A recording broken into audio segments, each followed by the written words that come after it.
भारत माता की, भारत माता की। पूरा दुनिया के गणतंत्र के मतलब बतावे, आज सिखावे वाला हाजीपुर के ई महान धरती के प्रणाम करहित हते।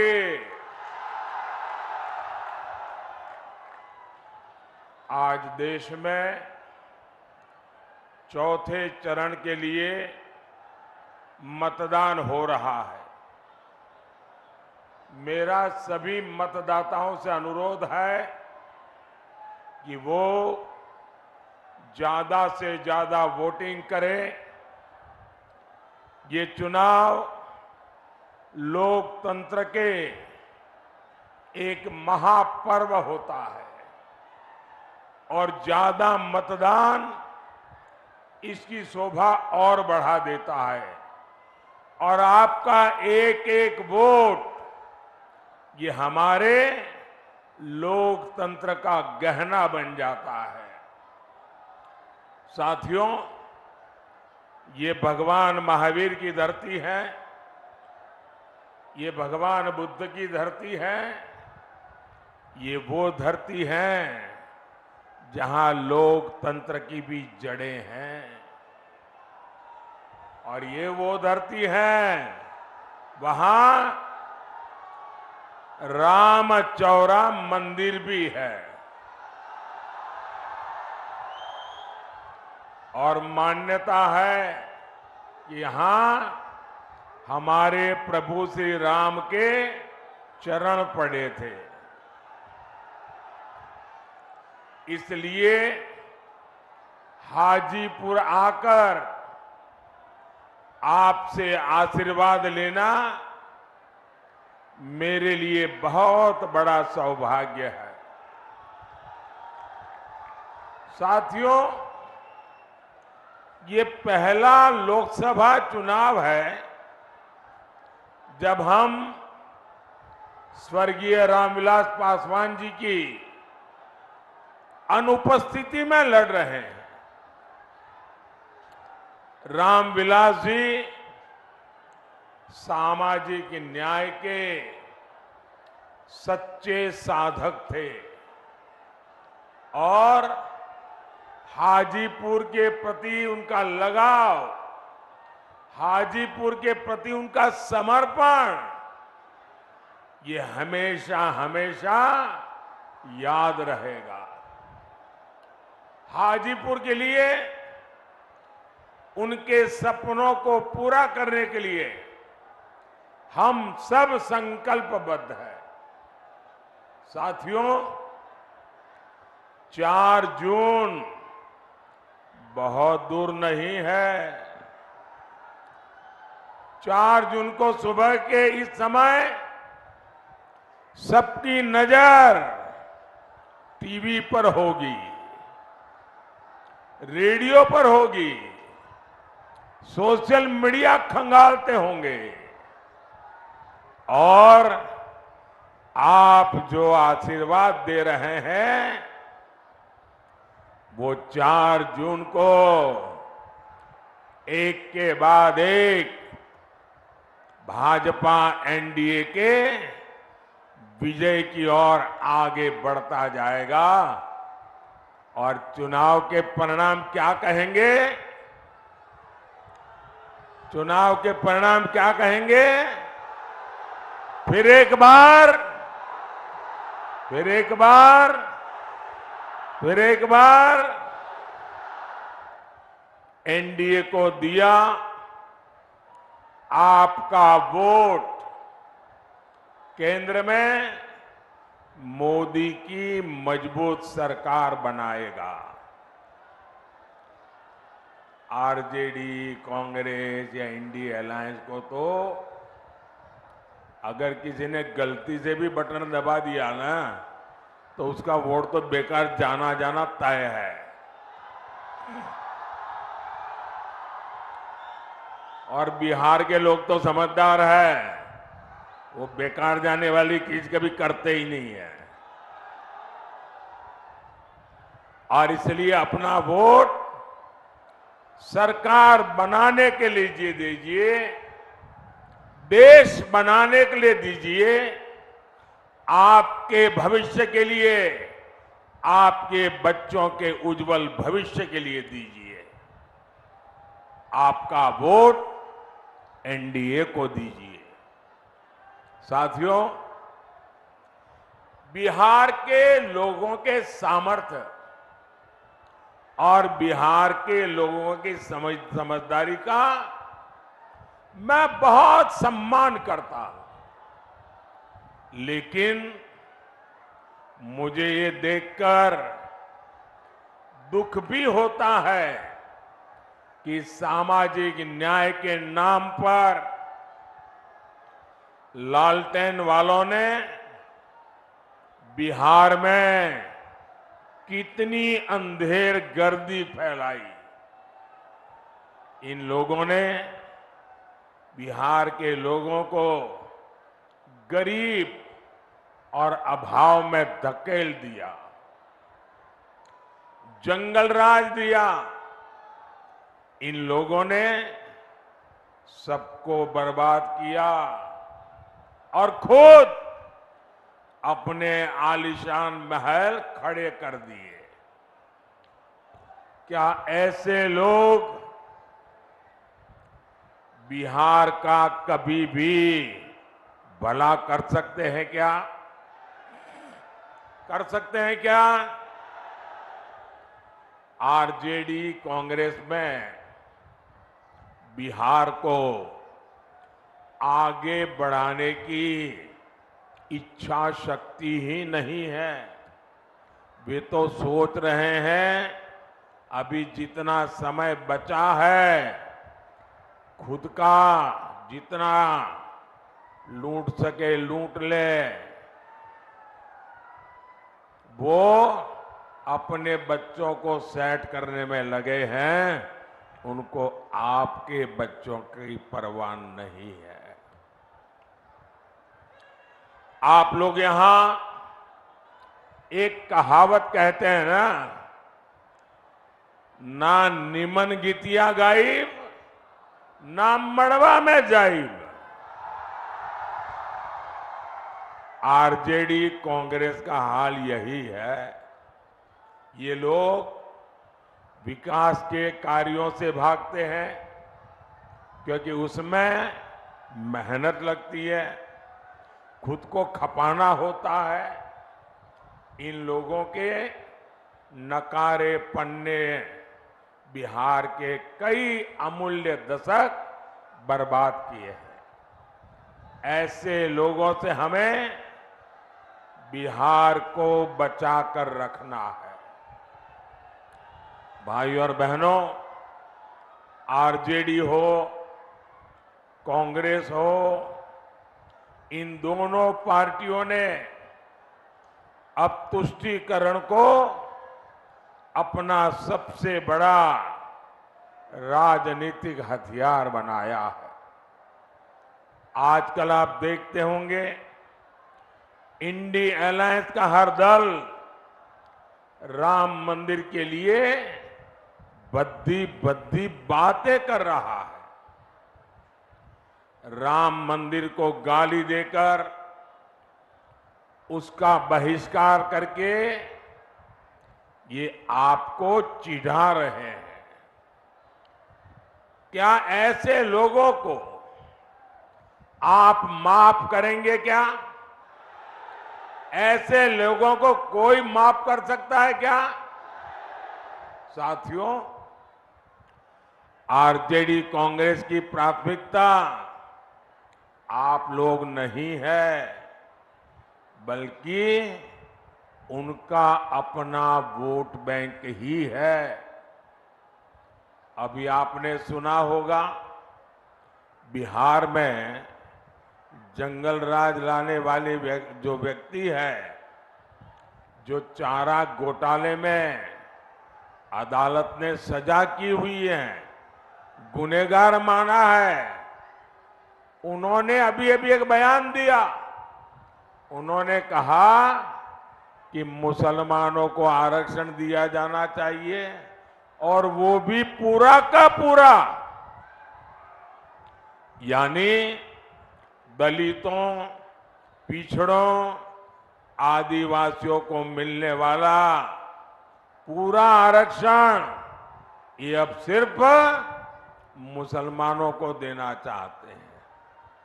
भाइयों बहनों, मैं भी आप ही तरह अति पिछड़े समाज से आता हूं। मैं जानता हूं ऐसा सुनकर के उनकी बेचैनी कितनी बढ़ जाती है। उनको लगता है हमारा तो भविष्य डूब जाएगा। हमारे दलित भाई बहन, हमारे आदिवासी भाई बहन, हमारे पिछड़े, हमारे अति पिछड़े अगर धर्म के आधार पर आरक्षण के नाम पर उनको बाबा साहब ने जो अधिकार दिया है, संविधान ने जो अधिकार दिया है, वो अगर लूट लिया जाएगा तो इनकी तो आने वाली सारी पीढ़ियां बर्बाद हो जाएगी। लेकिन हम इन्हें न बाबा साहब की परवाह है, न इन्हें संविधान की परवाह है। क्या बिहार का दलित हो, पिछड़ा हो, आदिवासी हो, ये हमारे समाज के लोग अपना हक आरजेडी कांग्रेस वालों को छीनने देंगे क्या? छीनने देंगे क्या? और मैं आपको गारंटी देता हूं, जब तक मोदी जिंदा है,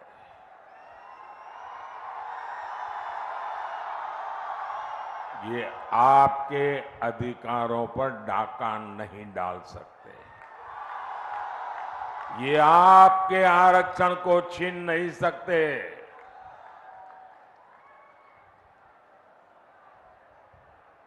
वो समझ लें, वो वक्त चला गया कि आपने महिलाओं को मिलने वाले आरक्षण के कागज फाड़ दिए थे।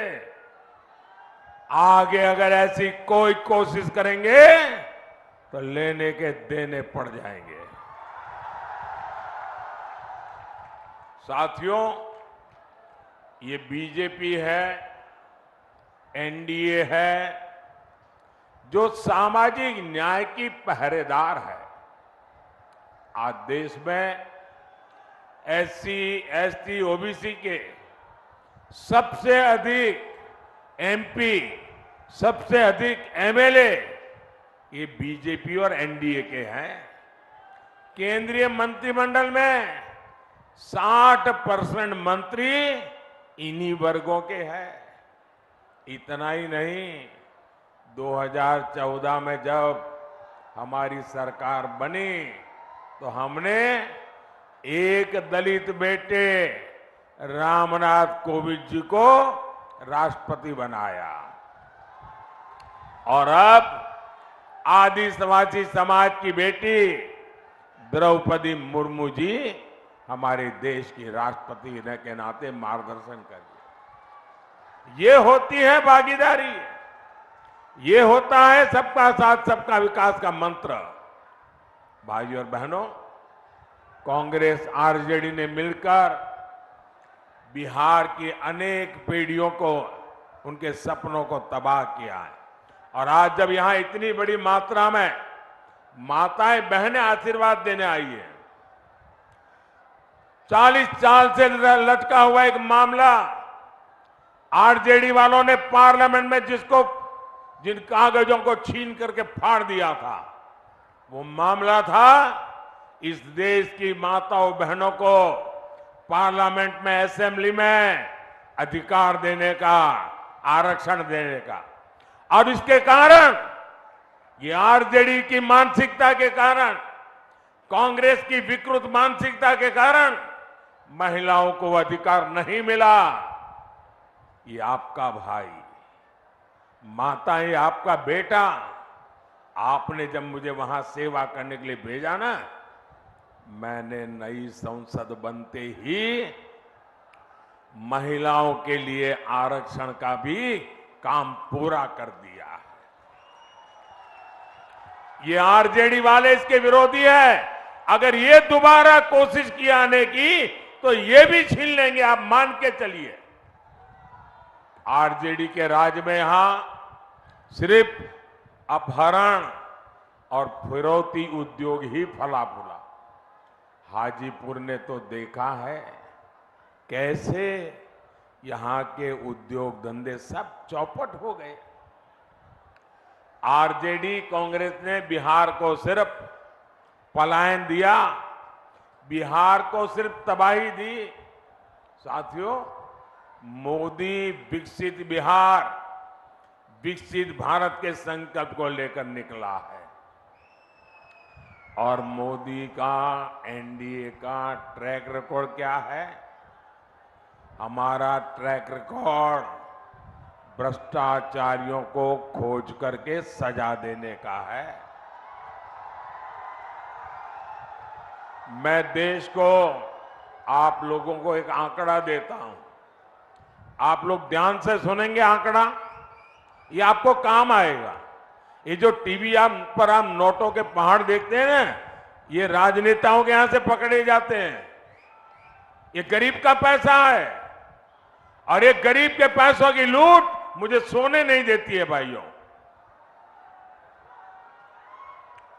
जब केंद्र में ये आरजेडी और कांग्रेस वाले सरकार चलाते थे, तब ये ईडी जो कर रहे हैं ना, ये क्यों चिल्ला रहे हैं मैं बताता हूं।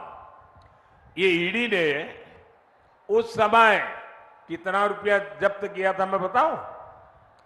उस समय उन्होंने कांग्रेस के 10 साल में सिर्फ 35 लाख रुपया जब्त किया था। पूरे देश में से 10 साल में 35 लाख रुपये, मतलब जो बच्चा स्कूल जाने का बैग लेके जाता है ना, वो बैग में आ जाए, स्कूल बैग में भर जाए, इतने 35 लाख रुपया जब्त किया था। और चोरी करने वाले चोरी कर रहे थे। मोदी ने, ये जो चोरों ने रुपया पैसा गरीबों का लूटा है, उनके यहां सर्च की। 10 साल में मोदी ने कितना रुपया जब्त किया बताऊं?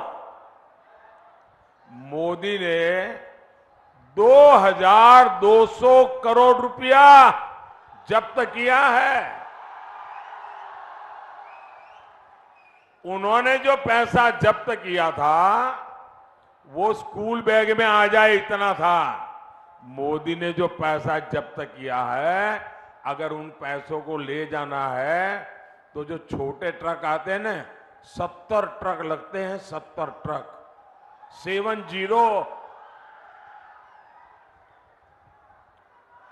कहां एक स्कूल बैग वाला पैसा और कहां 70 ट्रक भर करके पैसा। और ये चोरों को नींद उड़ गई है और इसलिए मोदी को गाली दे रहे हैं। साथियों, इन लोगों ने आपको लूटकर नौकरी के बदले जमीनें लिखवाकर दिल्ली और देश में जो जायदाद बनाई है वो अब सब एजेंसियों ने जब्त कर ली है। और मैं आपको भरोसा, गारंटी देता हूं, जिसने गरीब से जमीन छीनी है वो बच कर के नहीं जाएगा। साथियों, मोदी के सेवा काल में भारत में देश की अर्थव्यवस्था तेजी से आगे बढ़ रही है। और जब अर्थव्यवस्था आगे बढ़ती है तो उतने ही रोजगार के भी मौके पैदा होते हैं। पिछले 10 साल में बिहार में 1400 किलोमीटर नई रेल लाइनें बिछाई गई। बिहार में 400 से अधिक रेलवे फ्लाईओवर और अंडरपास बने। कोई मुझे बताइए, क्या बिना रोजगार को एक काम हुआ होगा क्या? छूमंतर करके जैसे रुपये ले जाते हैं वैसे पुलिया भी बन जाती होगी क्या? किसी को तो रोजगार मिला होगा ना, तब जाकर के बना होगा। पिछले 10 साल में बिहार में 3,300 किलोमीटर के नेशनल हाईवे बने हैं। मुझे कोई बताए भाई बुद्धिमान, 3,300 किलोमीटर हाईवे क्या बिना रोजगार दिए बन जाते हैं क्या? लगातार चौड़े हो रहे हाईवे हो, एक्सप्रेस हो, बिहार में खाद के कारखाने का काम हो, थर्मल पावर प्लांट हो, गंगा नदी पर बन रहे अनेकों बड़े पुल हो, पटना में मेट्रो में चल रहा कार्य हो, नेचुरल गैस का नेटवर्क हो, गांव-गांव तक उज्ज्वला की गैस पहुंचाने का नेटवर्क हो, ये सब रोजगार की गारंटी होते हैं, रोजगार की गारंटी। लेकिन जो अपने बाप दादा की कमाई खा करके जीते हैं, उनको रोजगार क्या होता है इसकी समझ तक नहीं है जी।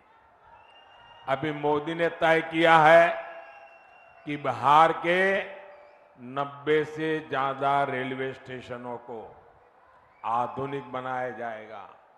क्या ये बिना रोजगार पैदा किया होगा क्या? पिछले 10 साल में मोदी ने देश के 4 करोड़ पक्के घर बनाकर गरीबों को दिए हैं। अकेले बिहार में ही 40 लाख पक्के घर बनवाए गए। इन घरों के लिए जो सीमेंट सरिया आया है, ईंट बालू आया है, वो भी मोहल्ले की दुकान से ही तो गया है। इन सबका लाभ बिहार के नौजवानों को ही तो हुआ है। उन्हें रोजगार के, व्यापार कारोबार के नए अवसर मिले हैं। साथियों, मोदी के वारिस कौन है आपके पास कोई नाम कि भाई मोदी इसको लेकर के जाएगा? कोई नाम नहीं है। क्यों? मोदी के वारिस आप हैं। मोदी के वारिस आप हैं। मोदी के वारिस आपका परिवार है। मोदी के वारिस आपके बच्चे हैं। और मुझे वारिस में आपको सब कुछ दे करके जाना है। मुझे आपको सुख चैन की जिंदगी दे करके जाना है। मुझे आपको आपके बच्चों के उज्जवल भविष्य की गारंटी दे करके जाना है। मुझे आपको विकसित भारत आपके हाथ में सौंप करके जाना है। और इसलिए मैं हर कोशिश कर रहा हूं कि युवाओं के हर सपने पूरे हो, वो हर काम कर सके, अपने सारे सपनों को सिद्ध कर सके। आपको जानकर खुशी होगी, सिर्फ मुद्रा योजना में बिहार में 2.5 लाख करोड़ रुपए की मदद युवाओं को दी गई है। 2.5 लाख करोड़, और वो भी मोदी की गारंटी पर। इन युवाओं से गारंटी नहीं मांगी, उनसे उनकी संपत्ति का हिसाब नहीं मांगा। मोदी को बिहार के नौजवानों पर भरोसा है। उनको मैं रुपये दूंगा, वो डबल कर देंगे और बैंक का लोन भी वापस कर देंगे। ये मेरा भरोसा है। ये 3 लाख करोड़ रुपए यहां दलित, अति पिछड़े युवाओं को मिले, महिलाओं को मिले। इससे यहां लाखों काम शुरू हुए। यहां वैशाली सहित पूरे बिहार में टूरिज्म आधारित रोजगार की अद्भुत संभावनाएं हैं। यहां बुद्ध सर्किट योजना के तहत काम चल रहा है। इससे भी क्षेत्र में रोजगार के नए अवसर बनेंगे। साथियों, विकसित बिहार, विकसित भारत के लिए आपको 20 मई को ज्यादा से ज्यादा मतदान करना है। करोगे? ज्यादा से ज्यादा मतदान करोगे? पुराने रिकॉर्ड तोड़ेंगे? रामविलास को जितने वोट मिले हैं, मुझे चिराग के लिए उससे ज्यादा वोट चाहिए। रामविलास जी के आत्मा को चिराग के जीतने से शांति नहीं होगी। रामविलास को मिले वोट से ज्यादा वोट मिलेंगे तब जाकर के रामविलास जी को शांति होगी। और इसलिए इस बार जब आप वोट देंगे ना, तो एक वोट की ताकत है आपके चिराग का जीतना, और उसी वोट की आत्मा है रामविलास को श्रद्धांजलि। भाइयों बहनों, मैं चिराग के लिए इसलिए नहीं आया कि उसको मुझे जिताना है, वो तो जीतने वाला ही है। मैं यहां आया हूं रामविलास जी का कर्ज चुकाने के लिए। मेरे अनन्य साथी रहे रामविलास जी, और इसलिए मैं सामने से यहां आया हूं। मुझे मालूम है यहां का परिणाम आप लोगों ने तय कर लिया है। चिराग के प्रति मेरा प्यार इसलिए है, मैं पब्लिकली आमतौर पर बोलता नहीं, लेकिन आज बोल देता हूं। चिराग जब पहली बार पार्लियामेंट में आए तो मैं तो इतना ही जानता था रामविलास जी के बेटे हैं, लेकिन मैं देखता था उनके व्यवहार में रामविलास जी के बेटे होने का गुरूर का नामो निशान नहीं था।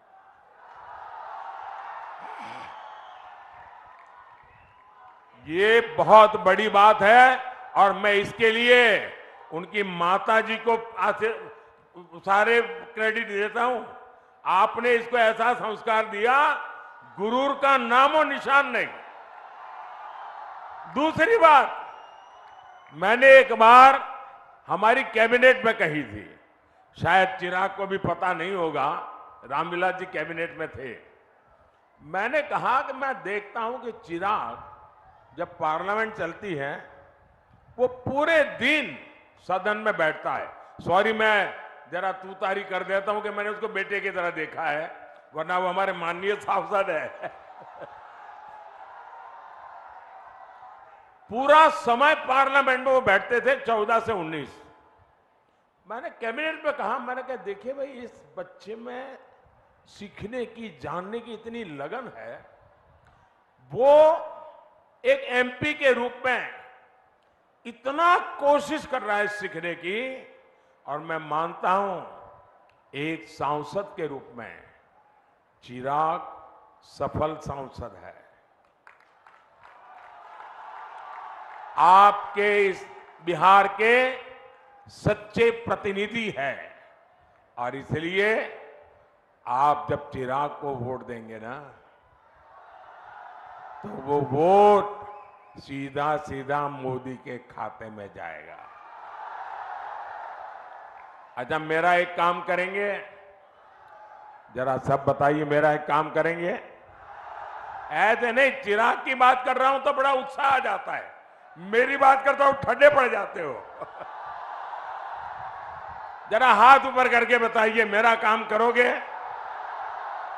देखिए, यहां से जाने के बाद ज्यादा से ज्यादा घरों में जाइए, ज्यादा से ज्यादा परिवारों में जाइए, और जाकर के कहिए कि मोदी जी आए थे, मोदी जी ने आपको जय श्री राम कहा है, मेरा जय श्री राम पहुंचा दीजिए, मेरा जय श्री राम पहुंचा दीजिए।